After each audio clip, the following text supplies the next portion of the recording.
ఈ వీడియో చూస్తున్న వారికి నమస్తే అండి. మన ఛానల్ ఇన్ఫర్మేషన్ జెన్యూన్గా ఉంటుంది. నచ్చితే సబ్స్క్రైబ్ చేసుకోండి. ఇక సమాచారంలోకి వెళ్దాం. 8వ వేతన సంఘం ఏర్పాటుకు కేంద్రం సిద్ధమైనట్టు తెలిసింది. ఏప్రిల్ ఆరంభంలో షరతులు, నిబంధనలను కేబినెట్ ఆమోదం కోసం పంపనుందని సమాచారం. ఆ తర్వాత అధికారిక నోటిఫికేషన్తో కమిషన్ పని ఆరంభిస్తుందని ప్రభుత్వ ఉన్నతాధికారి ఒకరు తెలిపారు.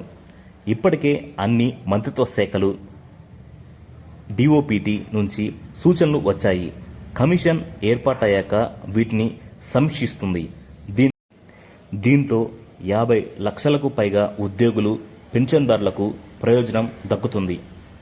అదండి, ఉద్యోగులు, పెన్షన్దారులకు గుడ్ న్యూస్ అండి. 8వ వేతన సంఘం ఏర్పాటుకు కేంద్రం సిద్ధమైనట్టు తెలుస్తుంది.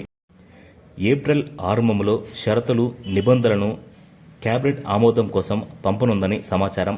ఆ తర్వాత అధికారిక నోటిఫికేషన్ తన పని ప్రారంభించే అవకాశం కనిపిస్తూ ఉంది. మన ఛానల్ ఇన్ఫర్మేషన్ జెన్యూన్గా ఉంటుంది. నచ్చితే సబ్స్క్రైబ్ చేసుకోండి. Thank you.